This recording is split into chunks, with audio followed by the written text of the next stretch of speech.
চাওক গোটেই ঘটনাটো অতি দুৰ্ভাগ্যজনক যিটো আজিৰ এই আলোচনা চক্ৰত মই উপস্থিত আছিলোঁ আৰু একে ৰচিদ আলম ডাঙৰীয়াই যিটো বিষয় লৈ বিতৰ্কটো আৰম্ভ কৰিছিলে আচলতে বিতৰ্কটো ইমান দূৰলৈ যাব বুলি মই কল্পনাই কৰা নাছিলোঁ। মোৰ বহুদিনীয়া টিভি চেনেলত আলোচনা চক্ৰত অংশগ্ৰহণ কৰাৰ অভিজ্ঞতা আছে, কিন্তু মোৰ জীৱনত এইটো প্ৰথম যে এজন পেনেলিষ্টে এজন টিভি চেনেলৰ মুখ্য সম্পাদকক এই ধৰণৰ ননচেন্স শব্দটো ব্যৱহাৰ কৰিব আৰু যিটো অতিকে অযুক্তিকৰ, অপ্ৰাসংগিক আৰু সাংবিধানিকভাৱেও গ্ৰহণযোগ্য নহয়। এইটো মানে আমি যদি ডিফাৰ্মেশ্যন বুলি কওঁ, ডিফাৰ্মেশ্যন কৰা হৈছে আৰু গণতন্ত্ৰৰ চতুৰ্থ স্তম্ভৰ প্ৰতি আঘাত কৰা হৈছে। কাৰণ একে ৰচিদ আলম ডাঙৰীয়া এজন ব্যক্তি নহয়, তেখেত এজন সন্মানীয় বিধায়ক। তেখেতক ৰাইজে ভোটৰ দ্বাৰা নিৰ্বাচিত কৰি বিধায়ক বনাইছে আৰু এজন প্ৰধান বিৰোধী দল কংগ্ৰেছ দলৰ বিধায়ক।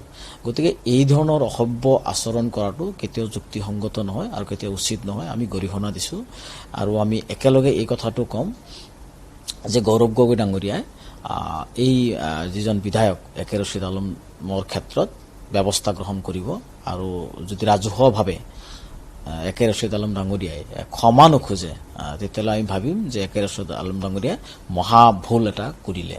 কাৰণ আপোনালোকে জানে যেতিয়া উচ্ছেদ অভিযান চলাৰ আগত তেখেতৰ কাৰণেই মুখ্যমন্ত্ৰী ডাঙৰীয়াই কিন্তু ইংগিত বহন কৰিছে যে তেখেতৰ মানে দাদাগিৰিমূলক শব্দ কোৱাৰ কাৰণেই আজি সেই পাইকান বা গোৱালপাৰা অঞ্চলত উচ্ছেদ হৈছে।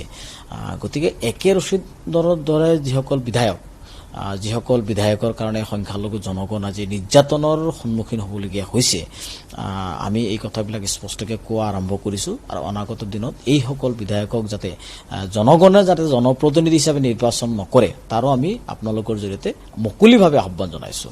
এই ধৰণৰ অভদ্ৰ বিধায়কে আমাৰ সংখ্যালঘু জনগণৰ জনপ্ৰতিনিধি হ'ব নোৱাৰে। এইসকল বিধায়কসকলক বৰ্জন কৰিব লাগে।